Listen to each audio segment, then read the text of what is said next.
News చూస్తున్నాం. ఓవైపు చర్చలు జరుగుతున్నాయి, శాంతి కోసం మేము కష్టపడుతున్నామని చెప్తూనే మరోవైపు ఇరాన్పై అమెరికా, ఇజ్రాయెల్ తీవ్రమైనటువంటి ఎయిర్ స్ట్రైక్స్కి పాల్పడినట్లుగా తెలుస్తోంది. హర్మోజ్ జలసంధి సమీపంలో ఇరాన్ పోర్ట్ సిటీ బందర్ ఖమీర్పై ఈ దాడి చేసినట్లుగా మనకి సమాచారం అందుతోంది. ఇజ్రాయెల్ యుఎస్ దాడుల్లో ఇప్పటికీ 5 ప్రాణాలు కోల్పోయారు, 4 తీవ్ర గాయాలయ్యాయి. టెహ్రాన్లోని ఇరాన్ సైనిక మౌలిక సదుపాయాలపై కూడా దాడి జరిగింది. ఆయుధ ఉత్పత్తి కేంద్రాలు, క్షిపణి నిల్వలు, కమాండ్ సెంటర్లను యుఎస్, ఇజ్రాయెల్ వరుసగా ధ్వంసం చేసుకుంటూ వస్తున్నట్లుగా తెలుస్తోంది. ఇరాన్ యూనివర్సిటీలపై కూడా బాంబులతో దాడి చేస్తూ వస్తున్నారు. యుఎస్, ఇజ్రాయెల్ దాడులపై మరోవైపు ఐఆర్జీసీ చాలా తీవ్రంగా ఖండిస్తోంది. అమెరికా ఇజ్రాయెల్పై ప్రతీకారం తీర్చుకుంటామంటూ మరొకసారి ప్రకటనను జారీ చేసింది.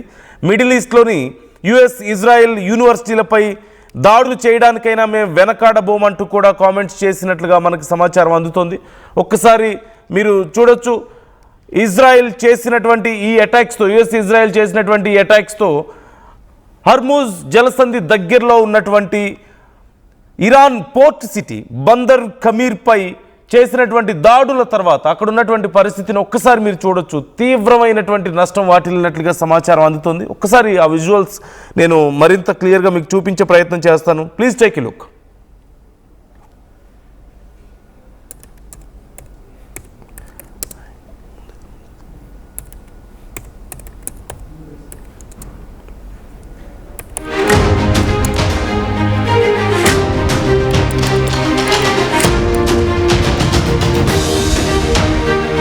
ఈ నేపథ్యంలో ఐఆర్జీసీ తీవ్రమైనటువంటి దాడులకు మేము పాల్పడబోతున్నాం అంటూ ఒక ప్రకటన విడుదల చేసింది. ఇప్పటికే ట్రంప్ మాట్లాడుతున్నారు. ఇక్కడ ఎవరూ మిగలలేదు. ట్రంప్ ప్రెస్లో చెప్పినటువంటి కామెంట్స్ ఇవన్నీ కూడా కీలక నాయకులందరూ పోయారు, వాళ్ళ తర్వాత స్థాయిలో ఉన్నవాళ్ళు పోయారు, వాళ్ళ తర్వాత స్థాయిలో ఉన్నవాళ్ళు కూడా ఆల్మోస్ట్ పోయారు. కనీసం ఈ పీస్ టాక్ కోసం మాట్లాడడానికి కూడా ఎవరూ లేరు అని చెప్తున్నట్లుగా తెలుస్తోంది. మీరు చూస్తున్నారు, ఇప్పటికే ఇరాన్కి సంబంధించినటువంటి ఈ బందర్ ఖమీర్ పోర్టుకి సంబంధించిన ఫోటో నేను మీకు చూపించే ప్రయత్నం చేస్తున్నాను. అక్కడ సర్కిల్ దగ్గర మీకు హర్మూజ్ స్ట్రైట్ ఉంది. ఆ ప్రాంతానికి ఆనుకునే ఈ బందర్ ఖమీర్ అనేటువంటి పోర్ట్ ఇరాన్కి ఉంది. అక్కడి నుంచే ఈ హర్మూజ్ స్ట్రైట్ దగ్గరగా ఉన్నటువంటి ప్రాంతం నుంచే ఇరాన్కి సంబంధించినటువంటి చాలా ఎక్స్పోర్ట్స్ జరుగుతూ ఉంటాయి. ఈ నేపథ్యంలో ఇది ఇరాన్కి దక్షిణ భాగంలో ఉంటుంది, పర్షియన్ గల్ఫ్లో. అయితే ఒక చిన్న పోర్ట్ సిటీ ఇది, హర్మూజ్ ప్రావిన్స్ పరిసరాల్లో ఇది ఉంటుంది. సుమారుగా ఒక 15,000 పీపుల్ మాత్రమే ఇక్కడ నివసిస్తూ ఉంటారు. కేవలం మేజర్గా ఇది ఎక్స్పోర్ట్స్ కోసం ఉపయోగిస్తూ ఉంటారు. ఎక్స్పోర్ట్స్ అండ్ ఇంపోర్ట్స్ ఇరాన్లోకి రావడానికి ఉపయోగించేటువంటి ప్రాంతం కూడా ఇదే. ఇది ఇది పెద్ద మిలిటరీ పోర్ట్ కాదు అని కూడా చెప్తున్నారు. అంటే చాలా తక్కువ సెక్యూరిటీ ఇక్కడ ఉంటుంది అంటున్నారు. మేజర్గా fishing and local trading and at the same time కొన్ని రకాలైనటువంటి అడవికి సంబంధించినటువంటి కొన్ని ప్రోడక్ట్స్ని అక్కడ అమ్మడానికి ఉపయోగిస్తూ ఉంటారు. ఆ ప్రాంతంలో దొరికేవని కూడా చెప్తూ ఉంటారు. అలాగే ఈ ప్రాంతంలోనే ఎక్కువగా మిడిల్ ఈస్ట్లో ఉన్నటువంటి బిగ్గెస్ట్ మ్యాంగ్రోవ్ వెట్లాండ్స్ కూడా ఇక్కడే ఉన్నాయంటూ చెప్తున్నారు. ఇది పెద్దగా మిలిటరీ సపోర్ట్ ఉన్నటువంటి ప్లేస్ కాకపోవడం అనేది ఇప్పుడు యుఎస్, ఇజ్రాయెల్కి కలిసి వచ్చినటువంటి అంశంగా చెప్తున్నారు. అంటే ఇక్కడ ఎక్కువ మిలిటరీ సపోర్ట్ లేదు, దాడులు చేయడానికి అవకాశం లేదు. ఈ హర్మూజ్ స్ట్రైట్కి దగ్గరలో ఉన్నటువంటి ప్రాంతం చాలా తక్కువ జనాభా, అరౌండ్ 15,000 మాత్రమే అక్కడ నివసిస్తున్నారంటూ కూడా చెప్తున్నారు. ఈ నేపథ్యంలోనే చాలా ఈజీగా ఈ ప్రాంతాన్ని వాళ్ళు అటాక్ చేయగలిగినటువంటి ప్రాంతం. మేజర్గా ఇట్స్ కైండ్ ఆఫ్ ఒక చిన్న కోస్టల్ టౌన్ లాంటిదనే చెప్పాలి. సో ఈ ప్రాంతాన్ని అటాక్ చేసి ఒక 5 ప్రాణాలు తీశారు, మరొక 4 తీవ్ర గాయాలయ్యాయి. ఆ పోర్టు భాగం కొంత దెబ్బతిన్నట్లుగా సమాచారం అందుతోంది. అయితే ఇతర ప్రాంతాల నుంచి వచ్చేటువంటి, ఆ లోకల్గా ఉండేటువంటి చుట్టుపక్కల ప్రాంతాల నుంచి వచ్చేటువంటి, ఈవెన్ ఇంక్లూడింగ్ గల్ఫ్ దేశాలతో సహా కొంత వ్యాపారం ఇక్కడ జరుగుతూ ఉంటుంది అంటూ కూడా తెలుస్తుంది. అయితే దీనికి సంబంధించి ఇప్పటికే ఐఆర్జీసీ రెస్పాండ్ అయింది.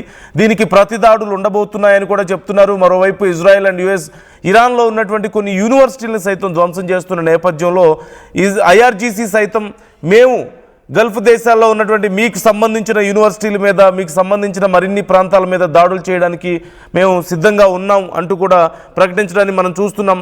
వరుసగా టెహ్రాన్, ఇస్ఫహాన్, క్యోమ్, అలాగే కెర్మన్ షాహ్, టాబ్రీజ్, కరాజ్, అలాగే లోరెస్టాన్, షిరాజ్, ఉర్మియా, జంజాన్, ఇలాం, బుషేర్ న్యూక్లియర్ పవర్ ప్లాంట్ దగ్గర కూడా దాడులు జరగడాన్ని మనం చూసాం. ఇవన్నీ కూడా ఎక్కువగా దాడులు జరిగినటువంటి ప్రాంతాలు. ఇందులో మేజర్గా టెహ్రాన్ మనందరికీ తెలుసు, రాజధాని ప్రాంతం. చాలా భారీ ఎత్తున సుమారుగా ఇప్పటి వరకు ఇరాన్ మీద 9,000కు పైగా దాడులు, ఆన్ యావరేజ్ అరౌండ్ 10,000 అటాక్స్ వరకు జరిగాయంటూ తెలుస్తుంది యుఎస్ అండ్ ఇజ్రాయెల్ నుంచి. మరోవైపు ఇస్ఫహాన్లో ఉన్నటువంటి న్యూక్లియర్ అండ్ అలాగే మిజైల్ సెంటర్స్ మీద దాడులు చేశారు. క్యోమ్లో ఉన్నటువంటి మతపరమైనటువంటి కొన్ని ప్రార్థనా మందిరాల దగ్గర నుంచి సెక్యూరిటీ సెంటర్స్ వరకు అన్నిటి మీద దాడులు చేయడాన్ని మనం చూసాం. అలాగే కెర్మన్ షాహ్ మిలిటరీ బేస్లు ఎక్కువగా ఉండేటువంటి ప్రాంతం, మిలిటరీ బేస్లను సైతం చాలా తీవ్రంగా ధ్వంసం చేశారు. అండ్ రీసెంట్గా మనం చూసాం రెండోసారి బుషేర్ న్యూక్లియర్ పవర్ ప్లాంట్ మీద కూడా దాడులు చేసినటువంటి పరిస్థితి. పవర్ ప్లాంట్కి జస్ట్ 350 మీటర్స్ దూరంలో కూడా కొన్ని పేలుళ్లు సంభవించాయి. ఒకవేళ పవర్ ప్లాంట్ మీద దాడి జరిగితే పెద్ద ఎత్తున రేడియేషన్ లీక్ అయ్యే అవకాశం ఉందని చెప్పి ఖతార్ లాంటి ప్రాంతాల్లో న్యూక్లియర్ గైడ్ లైన్స్ కూడా జారీ చేసినటువంటి పరిస్థితి మనం చూస్తూనే ఉన్నాం. ఇంకా వాటితో పాటుగా ఇప్పటికే చాలా కీలకమైనటువంటి ట్రంప్ చెప్పినట్లుగా కీలకమైన అగ్రస్థాయి నాయకులు పోయారు, వాళ్ళ తర్వాత స్థాయి వాళ్ళు పోయారు, వాళ్ళ తర్వాత స్థాయి వాళ్ళు కూడా చాలామంది ఇప్పటికే ప్రాణాలు కోల్పోయారు. అయతుల్లా ఖమేనీ దగ్గర నుంచి మొదలు పెడితే అక్కడ ఉన్నటువంటి అధ్యక్ష భవనం ధ్వంసమైంది, మంత్రిత్వ డిఫెన్స్ అండ్ ఇంటెలిజెన్స్ వ్యవస్థలన్నింటినీ కూడా ధ్వంసం చేసినటువంటి పరిస్థితి కనపడుతుంది. అట్ ది సేమ్ టైం ఐఆర్జీసీకి సంబంధించిన బేసుల్ని చాలా తీవ్రంగా దెబ్బతీశారు. కమాండ్ కంట్రోల్ సెంటర్లు పోయాయి, ఎయిర్ డిఫెన్స్ సిస్టమ్స్ పోయాయి, మిలిటరీ ఎయిర్ బేసులు పోయాయి. ఇక పెద్ద ఎత్తున ఈ బ్యాలిస్టిక్ మిజైల్స్ కేంద్రాలను సైతం ధ్వంసం చేశారు. ముఖ్యంగా డ్రోన్ ఫ్యాక్టరీస్, ఇరాన్కి అతిపెద్ద వ్యవస్థ డ్రోన్ సెంటర్స్, వాటిని కూడా ధ్వంసం చేసినట్లుగా మనకు క్లియర్గా తెలుస్తుంది. అతి సెన్సిటివ్ పార్ట్స్ అయినటువంటి ఇస్ఫహాన్ న్యూక్లియర్ సెంటర్స్ మీద, అలాగే అటామిక్ ఎనర్జీ ఆర్గనైజేషన్కి సంబంధించి కొన్ని సోర్సెస్ మీద కూడా వీళ్ళు ఇప్పటికే దాడి చేశారు. మొత్తం మీద ఇప్పటి వరకు సమ్ స్టాటిస్టిక్స్ ప్రకారం, సమ్ అఫీషియల్ నంబర్స్ ప్రకారం చూస్తే more than 11,000. I'm sorry, I said initially I said 9 to 10,000. Now the number is more than 11,000 attacks. ఇప్పటి వరకు ఇరాన్ మీద యుఎస్ అండ్ ఇజ్రాయెల్ చేసినటువంటి అటాక్స్ మనం చూస్తున్నాం. ఈ నేపథ్యంలో ఇప్పుడు ఐఆర్జీసీ మరిన్ని దాడులకు సిద్ధమవుతుంది. పీస్ టాక్స్ ఏమైపోయాయో తెలియని పరిస్థితి. ఇజ్రాయిల్లో, అమెరికాలో ప్రజలు రోడ్ల మీదకి వచ్చి యుద్ధాన్ని ఆపమని చెప్పి అడుగుతున్నారు. ఇరాన్లో ప్రజల పరిస్థితి ఏంటనేది మనకు తెలియదు, నో వన్ నోస్. ఎందుకంటే ఇరాన్ ఈ విషయాన్ని బయటికి రానివ్వడం లేదు. మొన్న ఉద్యమం జరిగిన సమయంలోనే సుమారుగా 4,000 మందికి పైగా ఈ పోలీసులు, ఆర్మీ చేసినటువంటి దాడుల్లో ప్రాణాలు కోల్పోయారు. మనం జలియన్ వాలాబాగ్ గురించి మాట్లాడుకుంటున్నాం. అలాంటి జలియన్ వాలాబాగ్లో వందలు జరిగాయి, వందల జలియన్ ఘటనలు అక్కడ చోటు చేసుకున్నాయి. ఎలాగైతే ఇండియాలో ఒకప్పుడు ఎక్కడో జరిగినటువంటి ఒక్క ఇన్సిడెంట్ గురించే మనం మాట్లాడుకుంటున్నాం, అలాంటిది ఇప్పుడు కొన్ని వందల ఘటనలు, 4,000 మందికి పైగా అక్కడ ప్రాణాలు కోల్పోయినట్లుగా మనకు తెలుస్తోంది. సో ఇంకా మరిన్ని ఘటనలు జరిగే అవకాశం ఉంది అంటున్నారు. మరిన్ని అటాక్స్ మేము చేస్తామంటూ ఐఆర్జీసీ చెప్తున్నట్లుగా మనకు కనపడుతుంది.